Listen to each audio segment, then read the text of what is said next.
तो आइए सबसे पहले बात फतेही में शुरुआत संसद से पास हुए वक्फ संशोधन बिल पर हो रहे विरोध की करेंगे, जिसके खिलाफ मुस्लिम संगठन और उनके सियासी रहनुमा आर पार की लड़ाई के मूड में हैं, जो इस बिल को मुस्लिम हितों के खिलाफ बताकर उन्हें भड़काने में जुटे हैं और लगातार बिल का विरोध करने के लिए मोर्चा संभालने की नसीहत दे रहे हैं। क्योंकि वक्फ संशोधन बिल पर बनी जेपीसी में असदुद्दीन ओवैसी बतौर मेंबर शामिल रहे, बिल के तमाम प्रावधानों पर अपने सुझाव दिए। संसद के दोनों सदनों में लंबी चर्चा के बाद बिल पास हुआ और राष्ट्रपति के हस्ताक्षर के बाद कानून भी बन गया। लेकिन अब ओवैसी साहब कह रहे हैं कि ये बिल मुस्लिमों के हित में नहीं है, तो यूपी के सीएम योगी आदित्यनाथ ने भी उनके डर की पोल खोल दी। ये वही राज्य है और ये देश वही देश है जिस देश में वक्फ के नाम पर लाखों एकड़ लैंड कब्जे की गई है। बीजेपी और एनडीए के सपोर्टिंग पार्टीज, चाहे वो टीडीपी हो, जेडीयू की नीतीश कुमार हो, चंद्राबाबू नायडू हो, चिराग पासवान हो, जयंत चौधरी हो, मांझी साहब हो या फिर कुमारस्वामी हो, तो इनकी सपोर्ट से बीजेपी ने एक काले कानून को बनाया है। वक्फ कानून का मुस्लिम संगठन कश्मीर से लेकर कन्याकुमारी तक विरोध कर रहे हैं, जिसे सियासी हवा भी दी जा रही है।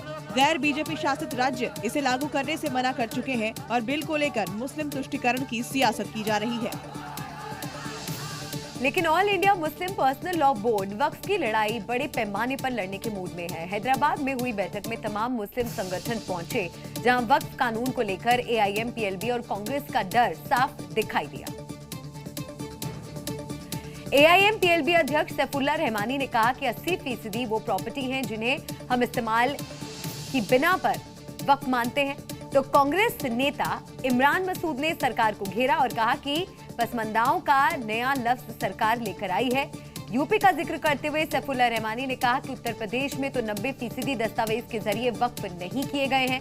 मसूद ने तेलंगाना सरकार का जिक्र किया और अल्पसंख्यकों का हितैषी बताया। तो सैफुल्लाह रहमानी ने ये डर जताया कि इस कानून से बड़ी अमलात हाथ से निकल जाएगी। कांग्रेस सांसद को डर इस बात का भी है कि मस्जिदें छिन जाएंगी। सैफुल्लाह रहमानी ने संभल की जामा मस्जिद का जिक्र कर दिया और कहा कि संभल की जामा मस्जिद को लेकर झगड़ा खड़ा कर दिया। मसूद ने वक्फ कानून को संविधान और इस्लाम के खिलाफ बताया। और हैदराबाद में हुई इस बैठक में ये तय किया गया कि 19 अप्रैल को एक जनसभा होगी, जिसकी कमान all India Muslim personal law board संभालेगी, जिसमें तेलंगाना और आंध्र प्रदेश के मुस्लिम पर्सनल लॉ बोर्ड के सदस्य और बड़े मुस्लिम संगठन हिस्सा लेंगे। हालांकि इस लड़ाई की लीडरशिप को देखते हुए मुस्लिम संगठनों की ये जंग अब कमांडर और फौज पर आ गई है। ये जो नौजवान फौज हुई है ना 15 से 25 साल की, इन्हें ये पता ही नहीं है कि तुम्हारे अंदर दम कितना है। हू करके सड़क पर आएंगे, बुलाया किसने के पता नहीं, तुम्हारा सरदार कौन के पता नहीं, तो बेसरदारी फौज पिटा करती है।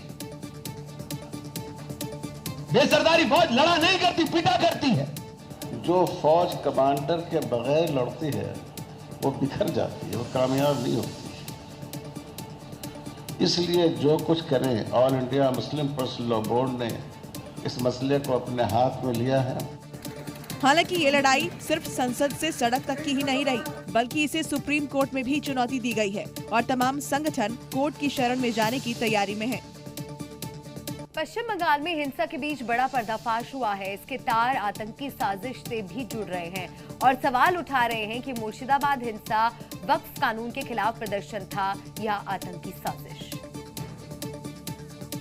मुर्शिदाबाद में हिंसा के साथ पलायन का दौर जारी है। ताजा हिंसा में 3 लोगों की हत्या कर दी गई, लेकिन अब पश्चिम बंगाल पुलिस के सूत्रों से इसमें बड़ा खुलासा हुआ है और ये दावा किया गया कि हिंसा के पीछे बांग्लादेशी आतंकी संगठन हिजबुल तहरीरी का हाथ हो सकता है। हिजबुल तहरीरी की गतिविधियां पुलिस और खुफिया एजेंसियों की रडार पर हैं, जो बॉर्डर वाले फरक्का, शमशेरगंज, सूती और धुलियान में अपना नेटवर्क स्थापित करने की फिराक में है। सूत्रों से ये भी दावा किया गया कि हिजबुल तहरीरी के शीर्ष नेता पिछले साल दिसंबर में मुर्शिदाबाद भी आए थे। अब तक की जांच में ये सामने आया है कि इसके 40 से ज्यादा स्लीपर सेल बंगाल में हो सकते हैं। इससे पहले मुर्शिदाबाद के इसी धुलियान से बांग्लादेशी आतंकवादी संगठन अंसारुल्लाह बांग्ला टीम के सदस्यों की गिरफ्तारी हुई थी।